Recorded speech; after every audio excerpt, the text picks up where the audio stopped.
Bien, buenos días. Estamos en Radio Santa Clara. Gerardo Morapana les saluda en esta mañana. Estamos en nuestras distintas plataformas, 550 AM, estamos por la vía de la www.radiosantaclara.cr, en los dispositivos móviles también para Android, para aquellos que tienen también el iPhone, ahí nos pueden descargar como Radio Santa Clara. Y por supuesto estamos por la señal del Facebook. Ya ven a nuestro invitado del día de hoy, él es el presbítero Luis Alfonso Zamorano, es misionero de la congregación del Verbum Dei. Ahorita nos puede contar un poquito de eso, padre.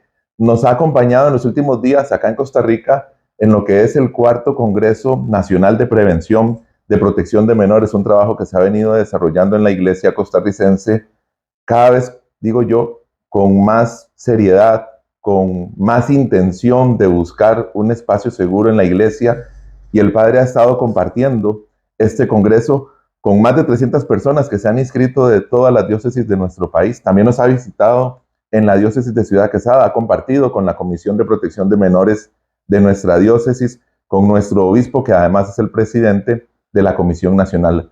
Padre, puedo seguir hablando, es cantante, es autor de libros y ahorita vamos a hablar un poquito más de su trabajo también en acompañamiento de víctimas.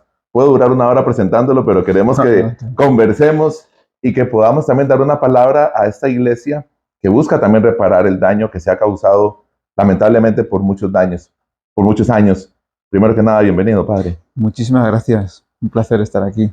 ¿Cómo ha visto Costa Rica en estos días que ha podido compartir? Pues me he sentido muy a gusto, Yo ya sabía que Costa Rica es un pueblo, su gente es muy acogedora, muy cariñosa y todavía, gracias a Dios, se respira ese ambiente, aunque decís que se ha secularizado mucho el país, ¿no?, en poco tiempo, pero yo todavía respiro. A lo mejor es porque vengo de una realidad mucho más fría, mucho más pobre a un nivel de fe, pastoralmente hablando, y veo pues una iglesia viva y veo pues una sed de Dios, ¿no?, también en la gente.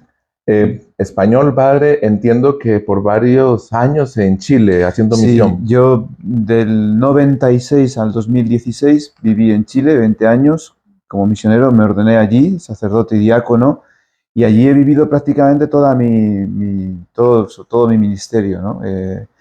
Hasta hace poco que regresé a España y estoy ahora de párroco en un pueblito de mi provincia, de mi diócesis natal, porque estoy cerca de mi madre, pendiente un poco de ella, de su salud, y entonces estoy en un pueblo que se llama Carrión de los Condes. Es una unidad pastoral que tiene como 30 pueblos más, mucha gente mayor, poca población, pero hay que estar también ahí, hay que acompañar también a nuestros mayores, ¿no? Acá en la diócesis decimos, con el caso de los sacerdotes o laicos que están involucrados en la iglesia, que a veces andamos varios sombreros, ¿verdad? Por falta de Bueno, vocaciones, sí. por falta de personal.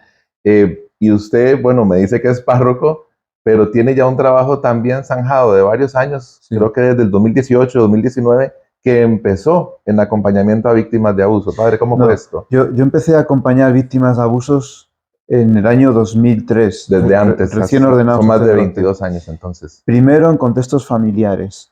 Me quedé tan impactado con sus historias, sus realidades, que sentí que necesité profundizar porque me daba cuenta que estaba ante una herida con características propias, un trauma distinto y que tenía repercusiones también en la fe y en la vida espiritual y en la relación con Dios distintas, no sé. Yo necesité entender, pues, por qué siendo víctima se sentía culpable, por qué tantos años de silencio, las típicas preguntas que a veces se hace la gente, ¿no? ¿Por qué a una persona que ha sufrido abusos le cuesta tanto dejarse amar, creerse digna de ser amada, ¿no? Pues bueno, porque a veces el abuso te da una sensación de vergüenza y de estigmatización y te hace creer que eres malo y tú te juzgas diciendo yo lo consentí, pero claro, tú estás juzgando a ese niño pequeño o esa niña que sufrió los abusos con tu conciencia de adulto. Toda la perversión de roles que provoca el abuso, porque al final el niño con su silencio termina protegiendo a los agresores. Todo eso yo necesité entenderlo y resulta que yo estaba estudiando una maestría, un máster en psicología en la Universidad de los Jesuitas de allí de Santiago de Chile, de Alberto Hurtado, y justo mi tesis la escojo en el tema del acompañamiento a víctimas de abuso, ¿no? Y la defiendo en enero de 2010 y ese mismo año estallan los escándalos, estalla el caso de Caradima en Chile, Y claro, yo tenía ya una base teórica, práctica, una sensibilidad sobre todo, yo diría, que se forma, que me permitió también seguir de cerca esta crisis, tener una clave de interpretación que me permitía decir desde el primer momento esto es verdad, esto no es un ataque a la iglesia, esto no son paranoias de yo que sé quién, esto no son los masones ni la izquierda, esto ha pasado, ¿no? Eh, y desde ahí pues pude acompañar a víctimas, llegué a España, me di cuenta de que no habían aprendido casi nada de lo que había pasado en Chile y otros lugares del mundo, y ahí pues sentí la necesidad de escribir, de poner por escrito lo que había aprendido, lo que había trabajado, y eso cristalizó en un libro a inicios del 19, justo sale a la luz después de la cumbre que hubo en Roma con todos los presidentes de las conferencias episcopales sobre este tema, digamos, y a raíz de ahí, pues muchas más víctimas, ahora ya sobre todo de contextos de iglesia, se me acercaron y hoy llevo yo 6 años donde prácticamente no hay ningún día ya de antes, pero ahora no hay ningún día que no hable con alguna víctima.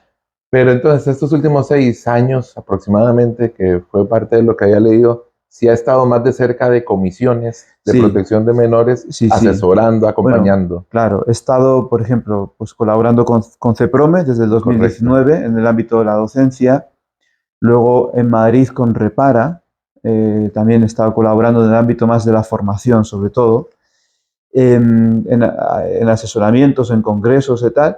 Y después he estado 2 años en Roma, en el Instituto de Antropología y Derechos Humanos de la Universidad Gregoriana, también dando clases allí en la Gregoriana, en un diplomado que tienen sobre safeguarding, todo el tema de la prevención y la protección de menores, ¿no? Entonces he estado bastante metido en este mundo. Y luego, como he publicado Ujú. pues, 3 obras sobre eso, sobre este tema, pues eso me ha permitido también, con la excusa de lanzar el libro, publicar el libro, pues siempre hay talleres, siempre hay oportunidades de poner el tema sobre la mesa, etcétera. Y tendremos que decir que es una gracia que está en Costa Rica en este cuarto Congreso Nacional, Bueno, padre. muchas gracias. Usted ha dicho, padre, en entrevistas anteriores, y esto, por supuesto, por su experiencia de acompañar víctimas, de hablar con ellas, de estar con ellas, que a veces ellas piensan que Dios es cómplice del Uh -huh. abuso. Entonces, claro, ahí se rompió todo, se rompió la confianza. Lamentablemente, podríamos decir que la estadística de mayores abusos se da en familias, pero cuando ocurre a lo interno de la iglesia es porque el sacerdote tenía toda la confianza de la familia a veces para que pudiera acompañar a sus hijos. Y aquí se rompió todo, padre. Vamos a ver, el abuso dentro de la iglesia, cuando el que abusa es un representante de Dios, es una persona que de alguna manera representa lo sagrado, la mediación con la divinidad, como lo es un sacerdote o una consagrada o un catequista con un cierto reconocimiento. Claro, como el abuso casi nunca va solo, es decir, el abuso sexual casi siempre va precedido de un abuso de conciencia, de manipulación, de abuso espiritual.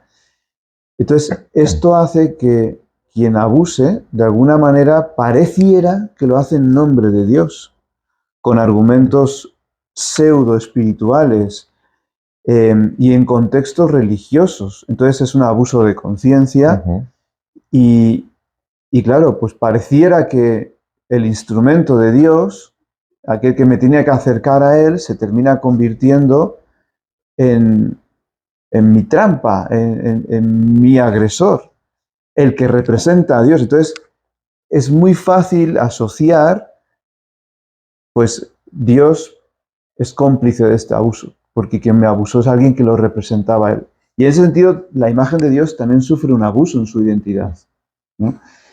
Porque ya no es el Dios amor, sino que es el Dios abusador, el Dios explotador.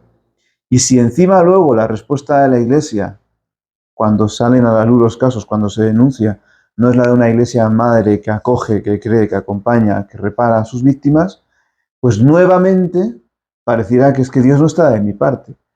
Entonces, ¿cómo restaurar esa fe en alguien que ha sido así herido? ¿Cómo sanar esa perversión de la imagen de Dios tan brutal?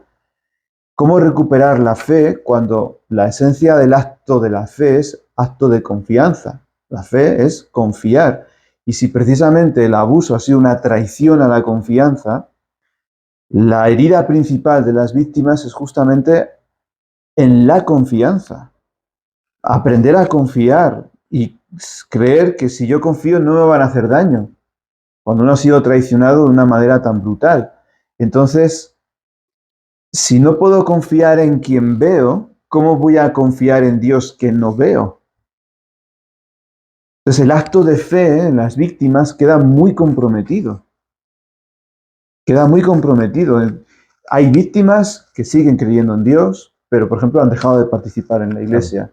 Su sentido de pertenencia, porque también a veces lo que decía, por ejemplo, alguna víctima, Mary Collins, otras, ¿no? Es que los mismos dedos que abusaban de mi cuerpo a plena luz del día eran los que luego me daban la Eucaristía. En esta imagen hay un monopolio de un Dios de los que cometen abuso y se lo transfieren a estas personas abusadas. Exactamente. Entonces, el desafío ahí es grande. ¿Cómo sanar eso? Yo voy llegando a la conclusión de que el único camino para que las víctimas recuperen la fe, si es que algún día la recuperan, ¿ah? Y recuperen ojalá un volver a la Eucaristía o volver a participar de un sentido de pertenencia eclesial, es que haya justicia. Hay un salmo que me ayuda mucho que dice, la justicia, Salmo 85, la justicia y la paz se besan. Sin el beso de la justicia se suele instaurar el resentimiento. Por lo tanto, no nos tiene que extrañar después que a veces las víctimas tengan mucha rabia y mucha bilis hacia la iglesia. Tengo que preguntarlo en este contexto, porque sí, muchos dirán, vendrá la justicia divina. Para muchos eso no es suficiente, porque habrá un juicio. Los que somos creyentes lo sabemos, sí, pero para muchos eso no es suficiente. Cuando yo hablo de justicia, hablo no solo de una justicia canónica, claro, ni de la justicia de Dios en el más allá, que llegará, por supuesto, en la que también creo, sino hablo de una justicia civil, allí claro, donde se pueda y donde se puedan aplicar todo el peso de la ley y donde pueda haber, vamos a ver, justicia significa varias cosas. Una justicia integral significa que haya un reconocimiento del daño, que haya un reconocimiento del dolor causado, que podamos honrar ese dolor que se ha provocado a las víctimas, que sean reconocidas como tales, no para quedarse eternamente en su ser víctimas, sino precisamente para que puedan salir de su situación de víctima y pasar a ser sobrevivientes y personas que florecen en la vida. Pero ese paso del reconocimiento es fundamental. Si yo todavía sigo sin darles ese estatus, ese reconocimiento, porque minimizo los hechos, porque digo aquello no fue para tanto, pues evidentemente no les doy la oportunidad de reconocer su dolor. Entonces, reconocimiento que va unida a la verdad, va unida a un camino de verdad. Ese reconocimiento implica que haya asunción de responsabilidades. Es decir, para la víctima es sanador si la persona que comete los abusos reconoce su responsabilidad y reconoce el daño y mirándole a los ojos a la víctima en algún momento ojalá pueda llegar a decir, me duele tu dolor. Y si la iglesia hace lo mismo, dice, no supe cómo actuar. Perdona porque aquí encubrimos, aquí no tomamos en serio las denuncias, no te creímos. Entonces, si, por ejemplo, el documental que ha salido ahora en HBO Max sobre Maciel, el lobo de Dios, lo que más impacta, bueno, impacta todo porque es un caso de verdad, pero a mí no me ha impactado tanto los abusos que este hombre puede haber cometido, más de 60 reconocidos dentro de las instituciones de los legionarios. Lo que más impacta es la impunidad con la que pudo actuar durante 50 años. Y eso no es posible, no fue posible, no hubiera sido posible.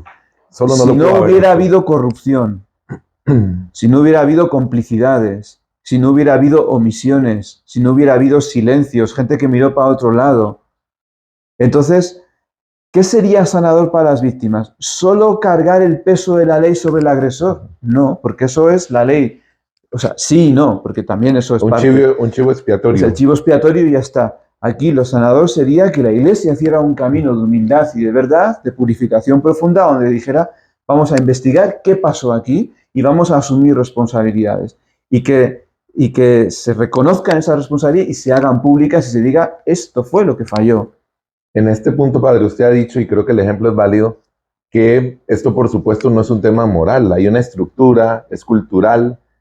Usted también lo señala, lo ha señalado personas como Monseñor Giorgio Bertomeo, ¿verdad? Que también lo ha señalado hace poco que estuvo en el país, del abuso de poder.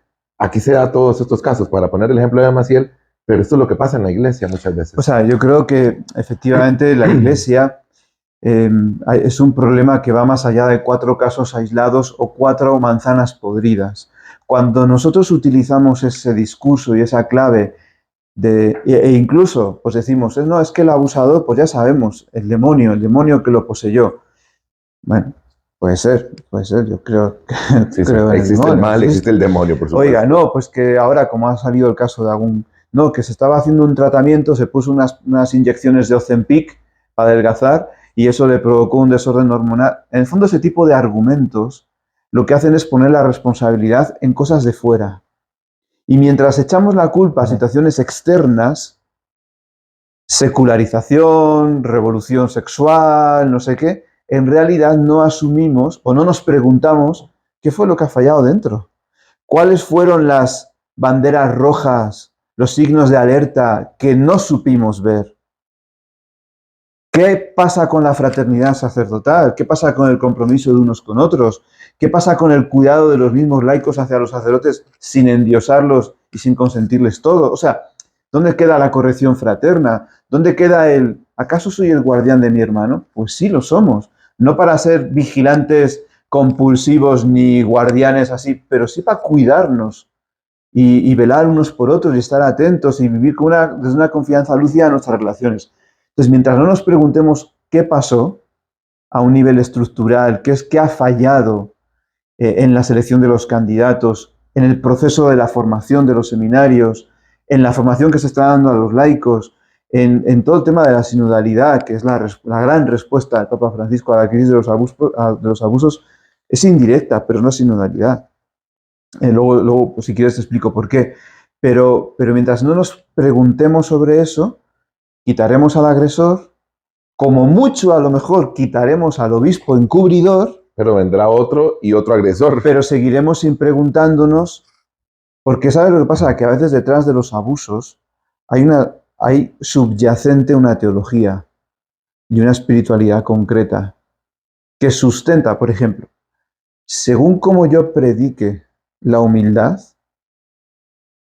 el saber callar, como Cristo que guardó silencio en su pasión, según como yo predique eso, yo puedo estar reforzando que una víctima que ha sufrido abusos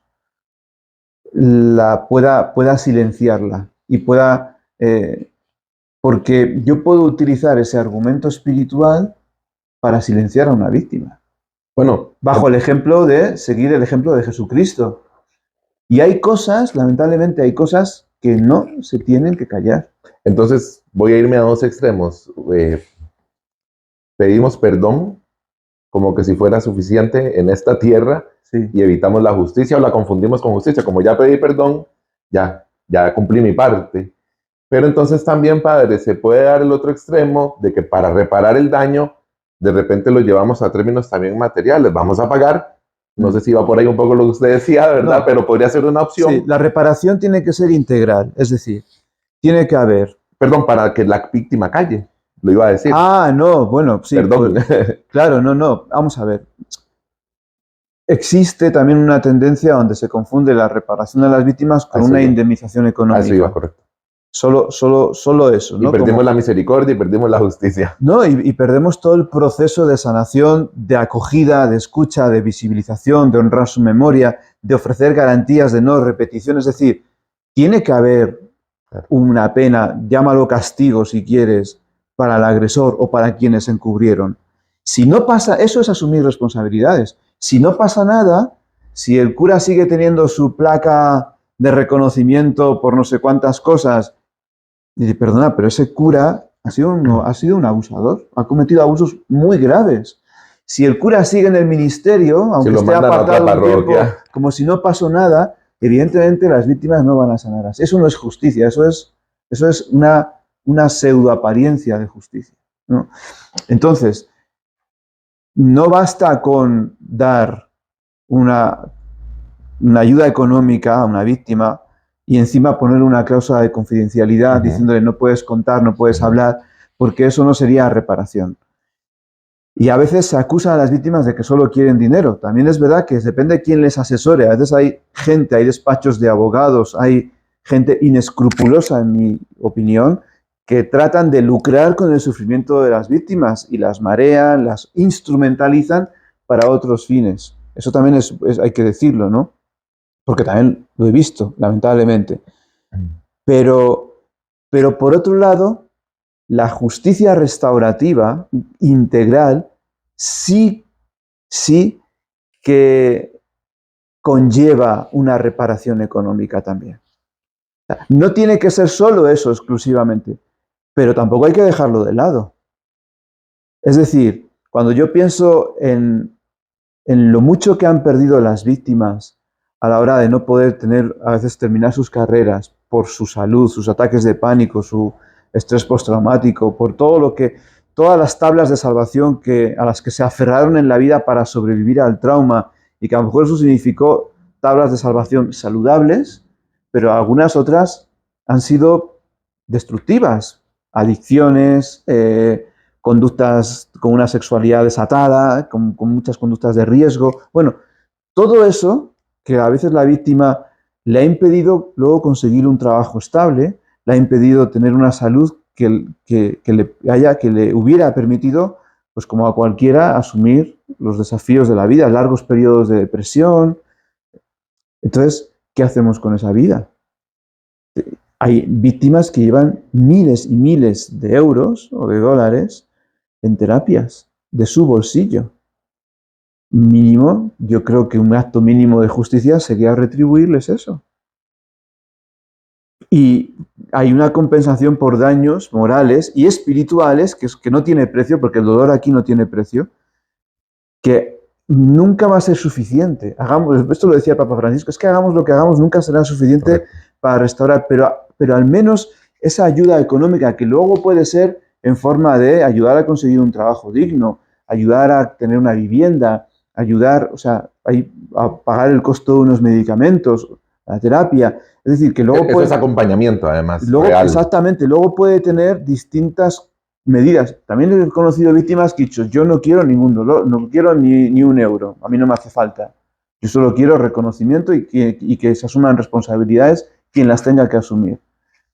Y he conocido otras que han recibido 40.000 euros como reconocimiento por fin después de procesos, ojo, y en procesos que ya estaban prescritos, porque aquí, ¿qué es la otra tentación? La otra tentación es, pues me limito a un proceso de justicia solamente punitiva. Es decir, como si fuera suficiente imponer unas penas al sacerdote, civiles o canónicas, y ya está. No, mire, no, eso no es suficiente. Si no hay una preocupación sincera por el bienestar de la víctima, por cómo estás, qué te podemos ayudar, y eso solo se puede hacer en el tú a tú, mirando a la víctima a los ojos y preguntándole qué te ayudaría para cerrar tu herida, eso tiene que ser algo muy personalizado. Si no lo hacemos desde ahí, pues tampoco ese modelo de me conformo con aplicar el peso de la ley, yo creo que es suficiente. Entonces, yo he conocido víctimas que han recibido una indemnización importante y lo han invertido en el cuidado de otras víctimas.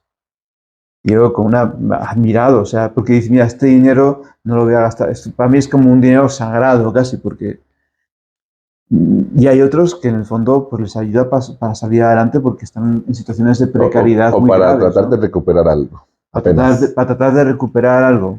Estamos conversando con el presbítero Luis Alfonso Zamorano, nos acompaña en estos días en Costa Rica en el 4º Congreso Nacional de Prevención. Es magíster en acompañamiento psicoespiritual. Padre, nos hablaba de la sinodalidad para decirme y decirnos que el Papa Francisco lo vio como una solución, un camino real, incluso para estos temas. Claro, porque si él dice que una de las causas, no la única, pero una de las causas de los abusos es el clericalismo, dice decir no al abuso, es decir, no a cualquier forma de clericalismo, ya sea el que es potenciado por los propios sacerdotes, erigiendo el sacerdocio como una figura que está por encima de los demás en el pedestal y casi a la que se idolatra, o ya sea el clericalismo provocado desde abajo, desde los propios laicos, que son los que ponen al cura en el pedestal o también quieren asumir funciones y responsabilidades propias del clero, que sería como la otra forma de clericalismo, ¿no?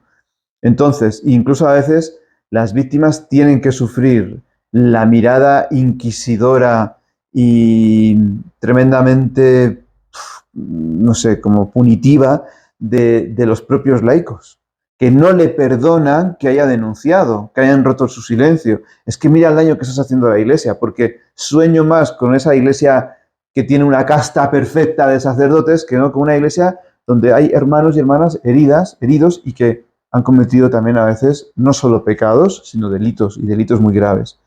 Pero si yo tengo esa fantasía desde abajo, desde el pueblo, ¿no? Desde los laicos, de no es compatible para mí decir creo en la Iglesia Santa con este tipo de cosas. Entonces, cuando alguien lo saca a la luz, hay que borrarlo del camino, hay que desprestigiarlo, Pues claro, ese clericalismo, en el fondo, lo que está en juego en la sinodalidad es las relaciones dentro de la Iglesia. Cómo nos relacionamos unos con otros, desde dónde. Y entonces, claro, aquí pone una espiritualidad de comunión, donde se da la corresponsabilidad, la coparticipación de todos, donde cada uno desde sus distintos ministerios, dones y carismas, aportamos juntos para la edificación del pueblo de Dios. Y ese modelo, que es la Iglesia, en realidad viene desde los inicios, pues es fundamental, porque ya no es el modelo de aquí está el sacerdote, que es el que sabe todo, y el laico que obedece, y infantilizado. Yo descubro la voluntad de Dios porque el mediador, cura, monja, quien sea, o catequista que me dice, no, esta es la voluntad de Dios para ti. ¿Por qué? Es decir, hay caminos de discernimiento mucho más comunitarios. Esto incluye el papel protagónico de la mujer. No, mira, yo sueño en el día en que en la iglesia deje de ser noticia que una mujer asume un cargo en un dicasterio. Cuando todavía esas cosas son noticia y son como, oh, fíjate, como qué gran concesión. Eso en psicología social se llama sexismo benevolente. Sí, la mujer, hablamos de sus, pero en el fondo el hombre, seguimos manteniendo nuestro estatus de poder y el control. Aquí en Costa Rica todavía hay que hacer leyes para darle participación política a las mujeres. Bueno, es pues, algo de la iglesia, pero pues es el mismo fenómeno finalmente. Pues imagínate. Entonces damos como pequeñas concesiones, así como limosnas, pero yo sueño con un día en que realmente las mujeres, que además son las que sostienen la iglesia de nuestras comunidades, en el campo, en muchos sitios, realmente se sientan copartícipes y corresponsables y puedan estar en la toma de decisiones, realmente de nuestra iglesia. Eso va a prevenir muchos abusos. ¿Por qué lo dice, padre? Pues porque ya no vamos a estar en relaciones tan asimétricas, sino que somos relaciones de hermanos donde nos reconocemos. Es decir, aquí el tema del abuso de poder se diluye en esta sinodalidad. Claro, efectivamente, porque en el fondo somos un cuerpo, nos reconocemos Correcto. Miembros unos de otros. Y la cabeza es Cristo, punto. Y en el fondo es una espiritualidad de comunión, porque si la comunión es solamente obedecer a un líder y todos vamos detrás ahí, y pues eso genera pues lo que ha pasado, que tenemos muchas congregaciones que han nacido en los últimos años en la iglesia con un líder muy carismático, pero que era un abusador. Claro. Y tenemos más de 20 fundadores, que no son pocos, o sea, realmente es una brutalidad, condenados por abusos sexuales, de poder. ¿Y qué es lo que pasa? Que cuando tú tienes una figura de liderazgo muy ensalzada y sin contrapesos, se da un punto ciego donde ya no hay supervisión, ya no hay rendición de cuentas. La sinodalidad significa transparencia y rendición de cuentas. Entonces ahí, padre, porque era una pregunta, pero sí. Dentro del marco de la sinodalidad, entonces, ¿qué papel real entonces podrían los católicos, los laicos, la gente que está en las comunidades, educadores, líderes de asociaciones, etcétera, para contribuir realmente a que nuestros espacios, no solo la iglesia, pero evidentemente sí.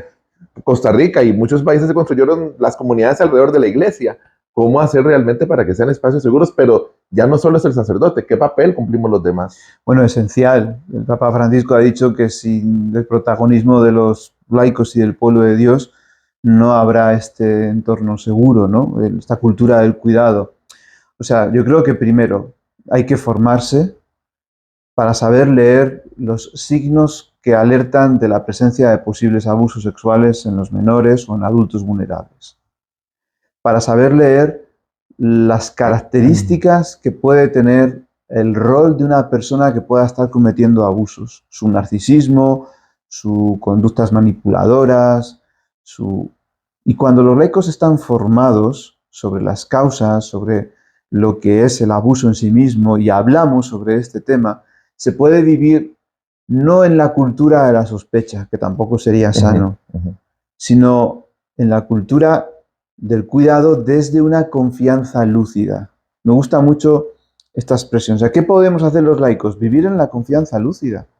Es decir, el punto de partida tiene que ser confianza. Claro que creo en mis pastores, porque no puedo meter a todos en el mismo saco. Claro que creo en que la Iglesia trata de hacer lo mejor posible las cosas, pero no soy tonto. No es una confianza ciega.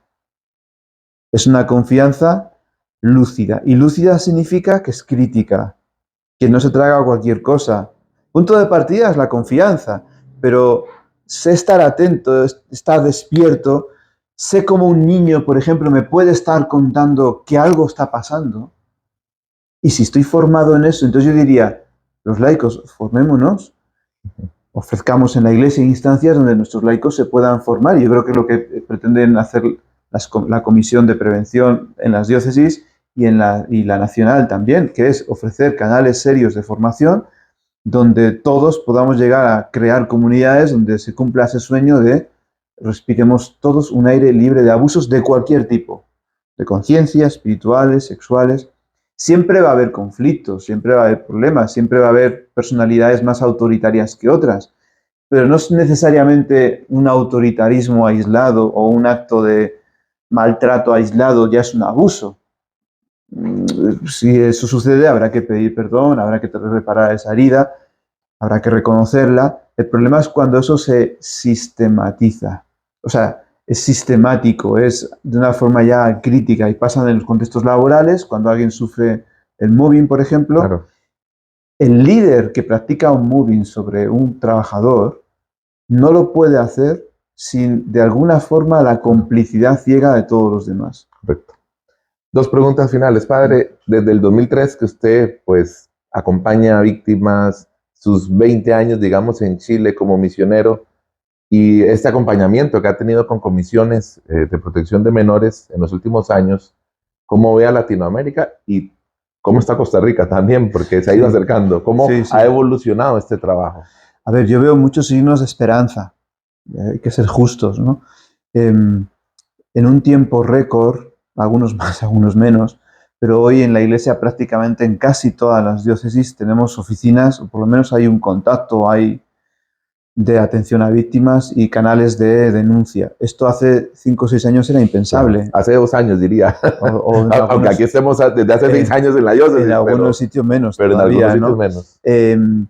Hoy en día yo creo que donde más hemos crecido es en la sensibilización. Sí. Tenemos instancias X variadas, muchas asociaciones, pues CEPROM es una, pero hay muchas más, claro, que hoy en día están apasionadas y comprometidas con la prevención, y yo creo que donde más hemos crecido es en el ámbito de la prevención, en la sensibilización del tema, en el hablarlo.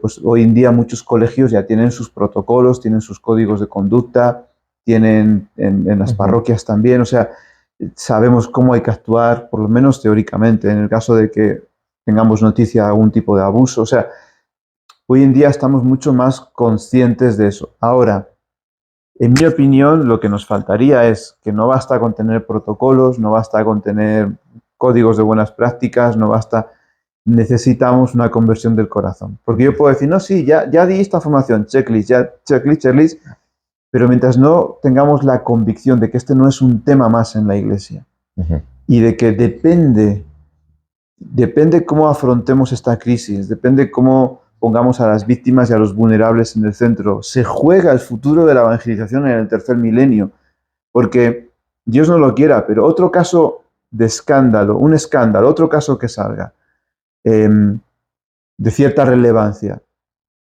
si no se maneja bien, es decir, si no se actúa poniéndose inmediatamente del lado de las víctimas, creyéndolas, acogiéndolas, tratando de reparar su dolor, la devastación que puede provocar en la credibilidad de la Iglesia a veces es irrecuperable. Si el problema de las víctimas, y yo creo que de las comunidades, no es tanto los actos concretos del abusador, que sí, que hipotecaron esas vidas, ¿no? El problema es la segunda revictimización. Porque Jesús dice, es que es inevitable que haya escándalos, pero que cuando los haya, sepamos actuar con transparencia, con verdad, con justicia, con reparación. Y si sabremos actuar así, la Iglesia tendrá credibilidad para alzar la bandera de la protección de la infancia también en la sociedad. A nivel general, ¿ve esperanza en que esto se logre? Sobre todo también lo conversábamos en el encuentro con la Comisión Diocesana de Protección de Menores, en que además, y usted lo iniciaba así en la entrevista, o sea, en una reparación, no sé si afectiva, pero también efectiva, ¿verdad? Es decir, poniendo los puntos sobre las íes. ¿Ve esperanza, padre? O sea, si yo no tuviera esperanza, no estaría llevando este mensaje. No estaría perdiendo el tiempo, ¿no? Y he visto víctimas que sí han logrado cerrar su herida, que han logrado de alguna manera reconciliarse, ¿no? Con su historia, con su gloria, han salido adelante. Y también he visto otras que lamentablemente están peor porque no han obtenido. Entonces yo tengo esperanzas porque hay un magisterio que se ha ido desarrollando del Papa Francisco, sobre todo, desde Benedicto, Papa Francisco, y las intervenciones de León, del Papa León hasta ahora, yo creo que han ido un poco en esa línea, ¿no? Es verdad que ha generado alguna inquietud la última entrevista que hizo en Crux, con el libro este que se ha publicado, pero yo creo que él sí es una persona comprometida con el tema de las víctimas, ¿no? Entonces eso da esperanza, porque en el fondo creemos que podemos seguir, bueno, la misma Dilexite que acaba de publicar solamente cambia el nombre pobre por víctima, porque al final las víctimas entrarían en lo que son las categorías de los pobres, ¿no? Entonces, de los vulnerables, de los heridos, de los excluidos. Entonces, cuando hablamos de una iglesia que tiene que hacer una opción preferencial por los pobres, porque esa es la debilidad del corazón de Dios, bueno, yo creo que el Papa León nos sigue, eso da esperanza, porque nos sigue diciendo que o ponemos a los pobres en el centro de nuestra misión evangelizadora. Cuando dice Jesús, el signo de que el reino está presente es que a los pobres se les anuncia la buena noticia. Cambiemos pobres por víctimas. Que sigue siendo la riqueza de la Iglesia, además. Bueno, queda patente en este también magisterio del Papa. Bueno, entonces ahí está un poco el desafío y la esperanza a la vez, ¿no? Padre, muchas gracias por este rato. Un mensaje final para la Iglesia de Costa Rica y para nuestra diócesis también. Bueno, pues yo invito a la Iglesia de Costa Rica a que no tengáis miedo a mirar a los ojos de los pobres, de las víctimas, a dejarnos interpelar por ellas, a hacer caminos profundos de verdad, porque la verdad también nos libera. No tengamos miedo a la transparencia, no tengamos miedo a comunicar cuando haya que comunicar con sencillez, con verdad, y aunque a veces nos duela, y pongamos siempre en el centro de nuestra misión evangelizadora a los favoritos de Dios, ¿no? Que sin duda son pues, aquellos que han sido heridos, y sobre todo a nuestros pobres, nuestras víctimas, ¿no? Que puedan encontrar en la Iglesia una madre amorosa que de verdad se compromete con ellas y las acompaña en su sanación. Gracias, Padre. Mucho gusto. Y lo invitamos además para que... Adelante, Padre, sí. Y pura vida para Costa Rica. Muy bien. No, y le iba a pedir la bendición final nada más para que la gente pueda también compartir esta entrevista. Ojalá que lo pueda hacer y que mucha gente pueda recibir este mensaje. Si nos regala la bendición, Padre, para despedir. Bueno, pues que el Señor esté con vosotros. Con tu espíritu. Y la bendición de Dios todo misericordioso, Padre, Hijo y Espíritu Santo, descienda sobre vosotros y os acompañe siempre. Amén. Amén.